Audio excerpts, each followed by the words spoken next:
Hello my dear students, कैसे हैं आप सभी लोग। उम्मीद करता हूँ आप सभी लोग बहुत अच्छे होंगे। बेटा मैं 11th अकाउंटेंसी क्लास स्टार्ट कर रहा हूँ आज। वैसे आप लोग मुझे जानते होंगे, मेरा नाम शुभम यादव है। वैसे तो मैं यूनिवर्सल स्टडी पॉइंट में पढ़ाता हूँ, बाकी जो मेरे बारे में आपको यूट्यूब चैनल पे पता चल जाएगा। और बाकी जो आपके सीनियर्स हैं, अगर आप मेरठ लोकेशन के आसपास के हैं तो आपको पता होगा मेरे बारे में, क्योंकि मैं पिछले 8 साल से टीचिंग कर रहा हूँ और सीए फाइनलिस्ट में हूँ, पोस्ट ग्रेजुएट हूँ मैं। और आप लोगों को 11th क्लास के अकाउंट्स फ़िलहाल पढ़ाने वाला हूँ। 12th क्लास की वीडियोस मेरी अब तक आई हुई हैं, जो आपके फ्रेंड्स हों आप उनके साथ शेयर कर सकते हैं। फ़िलहाल 11th क्लास कंटिन्यू करते हैं। तो आप सभी का स्वागत है मेरे यूट्यूब चैनल पर। भैया इस टाइम लॉकडाउन चल रहा है, तो इस वजह से आप लोगों को बड़ी दिक्कत हो रही होगी। और आप लोगों के सामने एक बड़ी समस्या है कि आप लोग कैसे कैसे अपनी क्लास को कंटिन्यू करेंगे बिना बुक्स के। चूँकि आपने अभी 10th पास किया है और अभी 11th क्लास में आए हैं, पहले से ही मन बनाकर जो बच्चे बैठे हैं कि जी हमें कॉमर्स लेनी है, तो उनके लिए तो काफ़ी आसान है। लेकिन बेटा अब सभी को पता नहीं था पहले से ही कि लॉकडाउन हो जाएगा, इसलिए किसी ने भी बुक्स नहीं ली थी एडवांस में। कोई बात नहीं, नहीं बुक्स ली तो क्या हुआ, जब लॉकडाउन खुलेगा तब ले लेना। तब तक इस बीच अगर आपको कुछ क्वेश्चंस वगैरह करने हैं या फिर आपको नोट्स चाहिए या जो भी मैं आपको पढ़ा रहा हूँ इससे रिलेटेड अगर आपको कोई हेल्प चाहिए, तो उसके लिए मैं आपको अपना नंबर बता देता हूँ। मेरा व्हाट्सएप नंबर है 8630442077। ये मेरा व्हाट्सएप नंबर है।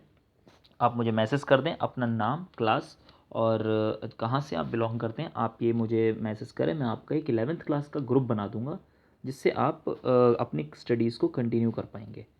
मैं कोशिश करूंगा आपको यहाँ पर पूरी तरीके से सारी परेशानियाँ जो भी हैं, सारी प्रॉब्लम्स सॉर्ट आउट कर दूँ। लेकिन अगर आपकी फिर भी कुछ रह जाती हैं तो मैं उस ग्रुप पे सॉल्व करूँगा। आपकी जो भी प्रॉब्लम्स हो आप मुझसे वहाँ शेयर कर सकते हैं। चलिए जी।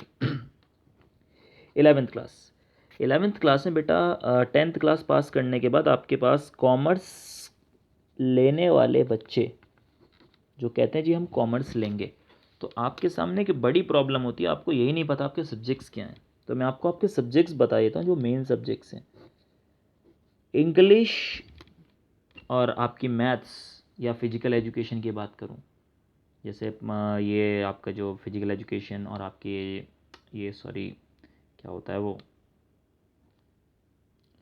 फाइन आर्ट्स, मैथ्स और फिजिकल एजुकेशन, इंग्लिश, ये आपके सब्जेक्ट्स बिल्कुल कॉमन होते हैं, जो आपके साइंस में और आपके कॉमर्स में दोनों में होते हैं। कॉमर्स के आपके मेनली 3 सब्जेक्ट्स होते हैं। एक होता है अकाउंट्स, एक होता है आपका इकोनॉमिक्स और एक होता है आपका बिजनेस स्टडीज़।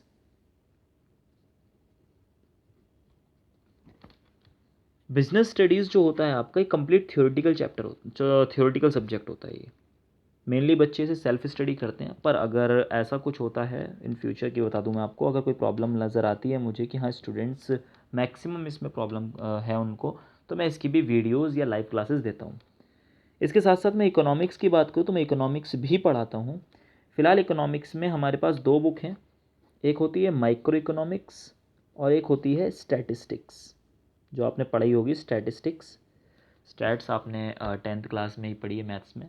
ये वही स्टैट्स है, बस थोड़ा सा इसका एडवांस वर्जन आप यहाँ पढ़ने वाले हैं। और माइक्रो इकोनॉमिक्स जो है वो भी आपकी इकोनॉमिक्स का एक बहुत बड़ा हिस्सा है, इसमें ग्राफ्स वगैरह काफ़ी ज़्यादा मेजर पार्ट है। अकाउंटेंसी, ये आपका एक ऐसा सब्जेक्ट होता है जो आपने कभी नहीं पढ़ा। इकोनॉमिक्स तो फिर भी आपने एसएसटी में पढ़ा हुआ है, एसएसटी में थोड़ा सा इसका पार्ट पढ़ा हुआ है थियोरेटिकल, पर अकाउंट्स आपने कभी नहीं पढ़ा। पहले आपको पता होना चाहिए अकाउंट्स होता क्या है, तभी आपको उस सब्जेक्ट को पढ़ने में मज़ा आएगा। फ़िलहाल मैं आपको अकाउंट शुरू करने वाला हूँ। अकाउंटेंसी जो सब्जेक्ट है वो क्यों बनाया और क्या कारण था इसको बनाने का, मैं आपको बताऊँ। कभी भी किसी चीज़ को रिकॉर्ड करने के लिए खातों की ज़रूरत पड़ती है। अकाउंट्स को हिंदी में खाते बोलते हैं। एक बात बताएं आप, एक छोटी सी बात, कि जैसे आप लोग जो है आपके पेरेंट्स कोई भी चीज़ अपने घर में कोई खर्चा करते हैं या कुछ भी करते हैं तो क्या उसको रिकॉर्ड नहीं करते। या मैं सिंपल सी बात करूँ, किसी के पेरेंट्स अगर डॉक्टर हों उनको पता होगा कि उनके क्लाइंट्स जब आते हैं, उनके पेशेंट्स, सॉरी उनको पेशेंट्स कहते हैं, मैं एक्चुअली सीए फील्ड से हूँ तो इसलिए क्लाइंट्स मुँह से निकला। जो मतलब उनके पेशेंट्स आते हैं वो पेशेंट्स फ़ीस देते हैं, क्या उस फ़ीस को वो लोग रिकॉर्ड नहीं करते हैं? रिकॉर्ड करते हैं। वो अपने हिसाब से रिकॉर्ड करते हैं। डॉक्टर्स अपने हिसाब से रिकॉर्ड करते हैं, इंजीनियर्स अपने हिसाब से रिकॉर्ड करते हैं। लेकिन क्या होता है कि जब ये लोग अपने हिसाब से रिकॉर्ड करते जाते हैं तो माय डियर, इनकी रिकॉर्डिंग अपनी प्राइवेट होती है। कहने का मतलब, अगर किसी डॉक्टर ने चीज़ों को रिकॉर्ड किया तो इंजीनियर उसको नहीं समझ सकता, और इंजीनियर ने रिकॉर्ड किया है तो उसको डॉक्टर नहीं समझ सकता। ये बात आप भी जानते हो। आपने अगर कुछ अपनी कॉपी में लिख रखा है तो अगर आप नहीं बताएंगे तो दूसरा समझेगा ही नहीं कि लिखा क्या है। वो आपसे पूछेगा बेटा लिखा क्या है ये। अगर आप टीचर से भी कहेंगे तो टीचर को भी समझ में नहीं आने का। समझ रहे हैं मेरी बात? तो जो आप लिखते हैं वो आपका अपना होता है, किसी और का नहीं, तो वो प्राइवेट होता है। अब मान लीजिए डॉक्टर हो गया बड़ा, बहुत बड़ा डॉक्टर हो गया, उसके पास क्लाइंट्स बहुत ज़्यादा आने लगे। सॉरी, फिर क्लाइंट बोला मैंने, वो पेशेंट, उसके पास पेशेंट बहुत ज़्यादा आने लगे। वो जब पेशेंट इतने ज़्यादा आ रहे हैं तो फीस भी अच्छी खासी देंगे। तो बेटा जब इतनी फ़ीस आएगी तो उसको कौन रिकॉर्ड करेगा? उसको रिकॉर्ड करने के लिए आप एक अकाउंटेंट को बिठाएंगे। एक अकाउंटेंट को आप बिठाने वाले हैं कि भैया तू बैठ जा और तू जो है इन चीज़ों को अपने हिसाब से रिकॉर्ड करता रहे। अकाउंटेंट वो बंदा है जो चीज़ों को रिकॉर्ड करता है और वो आपके यहाँ जॉब करेगा। जब आपके यहाँ वो जॉब करेगा तो बेटा वो अपने हिसाब से रिकॉर्ड करेगा। तो क्या आपको समझ में आएगा? आपको भी समझ में नहीं आएगा। मान लो आपके यहाँ पर 1000 ट्रांजेक्शन रोज़ हो रही है, मान लो आपके यहाँ 1000 पेशेंट रोज़ आ रहे हैं और 500 रुपये एक पेशेंट की फ़ीस है, तो डेली कैश कलेक्शन आपके यहाँ 50,000 रुपये होता है। तो ज़रा मुझे ये बताएं, 50,000 रुपये जब आपके यहाँ डेली कैश कलेक्शन हो रहा है, क्या ये अकाउंटेंट फ्रॉड नहीं कर सकता? बिल्कुल फ्रॉड कर सकता है। जब ये फ्रॉड कर सकता है तो इसको चेक कौन करेगा? क्योंकि अकाउंटेंट ने तो भैया अपने प्राइवेट तरीके से रिकॉर्ड करा है। ना तो वो डॉक्टर को समझ में आएगा और ना ही वो सीए को समझ में आएगा। सीए कौन होता है भैया? सीए अकाउंटेंट का बाप होता है, एक तरीके से बता दूं आपको।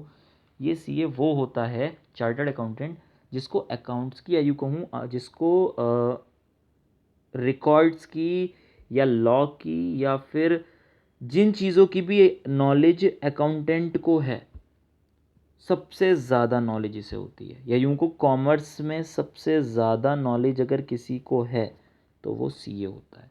हिसाब किताब में माहिर होते हैं ये। तो ये सीए के पास गया डॉक्टर कि भैया ज़रा बता दे, इसने फ्रॉड कर रखा, मुझे शक है लेकिन मैं पकड़ नहीं पा रहा हूँ। जब भैया डॉक्टर जिसका खुद का काम है वो नहीं पकड़ पा रहा तो सी क्या खाक पकड़ लेगा? सीए भी नहीं पकड़ पाएगा। तो भैया इसके कुछ रूल्स बनाए गए। हमारा इंस्टीट्यूट है the institute of chartered accountants of India. यही इंस्टीट्यूट पूरे इंडिया में सीए बनाता है और यही इंस्टीट्यूट जो है सभी गाइडलाइंस इशू करता है कि आपको कैसे कैसे काम करना है। जैसे कि बैंक, आपने पढ़ा होगा, बैंक जो होते हैं अपनी मर्ज़ी से काम नहीं कर सकते। बैंक को जो होता है आरबीआई से परमिशन लेनी होती है, रिज़र्व बैंक ऑफ इंडिया। ये सबसे बड़ा बैंक होता है पूरे इंडिया लेवल पर। तो उसी हिसाब से जो आईसीएआई होता है, इस आईसीएआई के रूल्स के हिसाब से इन अकाउंटेंट्स को काम करना होता है। तो आईसीएआई ने अकाउंटेंसी के कुछ रूल्स बनाए। अकाउंटेंसी के रूल्स बनाए कि भैया आपको ये चीज़ इस तरीके से रिकॉर्ड करनी है, फलानी चीज़ इस तरीके से रिकॉर्ड करनी है, ढिमकानी चीज़ इस तरीके से रिकॉर्ड करनी है। ये सब उसने कुछ रूल्स बनाए, जिन रूल्स को हम एक देसी भाषा में गोल्डन रूल्स भी बोलते हैं। बहुत सारे रूल्स बनाए जिसमें से एक गोल्डन रूल होता है जो बेहद इम्पोर्टेंट है आपके 11th लेवल के लिए। मैं वो गोल्डन रूल्स आपको समझाने वाला हूँ। इसके बाद क्या होता है कि उसने एक सिस्टमैटिक तरीका बताया कि आप जो है इस तरीके से चीज़ों को रिकॉर्ड करने वाले हैं। आप अपना दिमाग नहीं लगाएंगे, आप प्राइवेट तरीके से रिकॉर्ड नहीं करेंगे, आप चीज़ों को एक रूल के हिसाब से रिकॉर्ड करेंगे।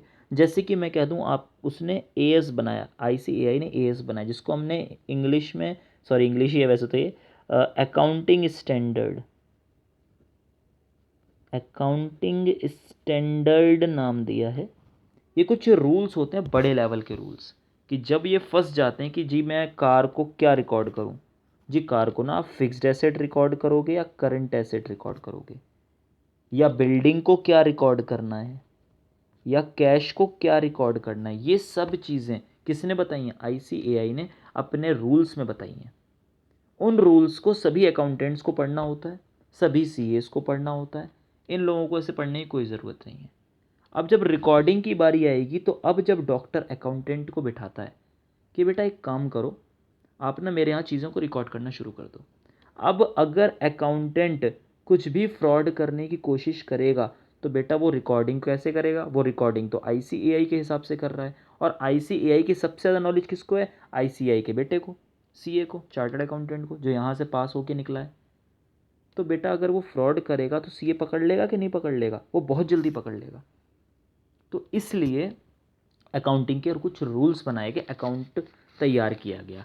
मैं बताऊं आपको, अकाउंटेंसी में क्या क्या चीज़ें बनाएगी। कहा कि भैया आपको रिकॉर्ड करने के लिए ना कुछ चीज़ें फॉलो करनी होंगी। क्या? आपको एक जर्नल बनाना होगा, जर्नल एंट्रीज तैयार करनी होंगी। क्या है ये? इसके बारे में डिटेल डिस्कशन करेंगे। दूसरा कहा कि आपको लेजर तैयार करने होंगे। तीसरा कहा आपको ट्रायल बैलेंस तैयार करना होगा। चौथा कहा आपसे कि इसके बाद आपको फाइनल अकाउंट्स तैयार करना होगा। जर्नल की मदद से ही आप लेजर बना सकते हैं, और लेजर की मदद से ही आप ट्रायल, और ट्रायल की मदद से ही आप फाइनल अकाउंट। ये हमेशा ध्यान रखना, इसके बिना ये नहीं बनेगा, इसके बिना ये नहीं बनेगा, इसके बिना ये नहीं बनेगा। और ये फाइनल अकाउंट जो है ना, आपको एक सीए के पास जाके साइन कराने होंगे। जब सीए के पास आप फाइनल अकाउंट को लेकर जाओगे तो वो सब चीज़ों की रिकॉर्डिंग करेगा, सब चीज़ों को चेक करेगा कि सही है या नहीं है। फ्रॉड अपने आप उसके सामने आ जाएगा। बात समझ में आती है? बिल्कुल आती है। चलिए जी, तो मैं आपको बता दूं ये पूरे पूरे चैप्टर्स हैं जिसको मुझे आपको एक एक करके समझाना है, लेकिन उससे पहले आपको कुछ बेसिक चीज़ें पता होनी चाहिए जिसके बारे में आज हम बातचीत करने वाले हैं। तो पहली बात, अकाउंटेंसी में आपकी दो चीज़ होती है, दो पहलू होते हैं। एक तो होता है डेबिट, एक होता है क्रेडिट। पहली बात भैया, एक चीज़ हमेशा ध्यान रखना, कोई ये कहे कि अकाउंटेंसी बहुत हार्ड है तो भैया बहुत बेवकूफ़ है वो, ये बात कहने वाला। मैं पहले बता दूँ, आप लोग बेवकूफ़ तो नहीं हो ना। अकाउंटेंसी सबसे आसान सब्जेक्ट है। जो टीचर्स कहते हैं अकाउंटेंसी बहुत हार्ड है तो भैया उनको पढ़ाना नहीं आता। अकाउंटेंसी से बढ़िया और आसान सब्जेक्ट कोई है ही नहीं। बस इसको कायदे से पढ़ो। पर हाँ, अगर आपने कायदे से नहीं पढ़ा, एक सिस्टमेटिक तरीके से नहीं पढ़ा, या फिर बस अपने ऐसे टीचर से पढ़ ले जो बस रटवा देता है, तो भैया आप बहुत गलत जगह फंस गए और आपका बहुत ज़्यादा बुरा हाल होने वाला है। आपको अकाउंटेंसी पढ़ने के लिए बहुत सिस्टमेटिक तरीके से ध्यान रखना है। डेबिट और क्रेडिट की बात करते हैं। डेबिट और क्रेडिट क्या होता है बेटा? डेबिट और क्रेडिट को फिलहाल के लिए समझना कि डेबिट मतलब आना और क्रेडिट मतलब जाना। फिलहाल के लिए आप यही समझना। हालांकि इसके ऊपर अड़े मत रहना, क्योंकि कुछ चीज़ें मैं आगे बताऊंगा उसमें इनका मतलब बदल जाएगा। हमारी अकाउंटेंसी की शुरुआत होती है डबल एंट्री सिस्टम के हिसाब से। कहने का मतलब, आप अगर कुछ भी रिकॉर्ड करोगे तो आपको दो एस्पेक्ट्स में रिकॉर्ड करना पड़ेगा। एक बार उसको डेबिट में लिखो, एक बार उसको क्रेडिट में लिखो। आपको हर चीज़ की, मैंने कहा कि मुझे आपने कैश दिया तो मैंने उस कैश को लेने वाली बात मैंने कहा, आपने मतलब यूँ कह दूँ, you have given me 10,000 rupees in cash. आपने मुझे कैश में 10,000 रुपये दे डाले, तो बेटा मैं इस 10,000 को रिकॉर्ड दो जगह करूँगा। एक बार तो डेबिट में लिखूँगा, एक बार क्रेडिट में लिखूँगा। कैसे लिखूँगा सब बताऊँगा, लेकिन अभी शुरुआत में केवल इतना समझें कि आपको ये चीज़ें दो जगह लिखनी है। इसलिए हमारी किताब के आगे स्टार्टिंग में भी लिखा है डबल एंट्री सिस्टम। बात समझ में आती है? चलिए जी, अब मैं बात करता हूँ अकाउंटेंसी के। अकाउंटेंसी के खाते कितने प्रकार के होते हैं?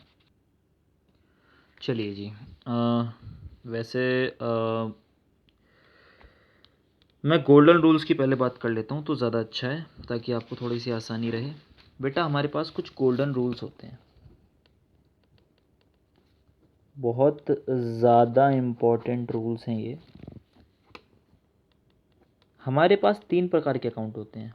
पहला रियल अकाउंट, दूसरा पर्सनल अकाउंट, तीसरा नॉमिनल अकाउंट। रियल अकाउंट का रूल होता है डेबिट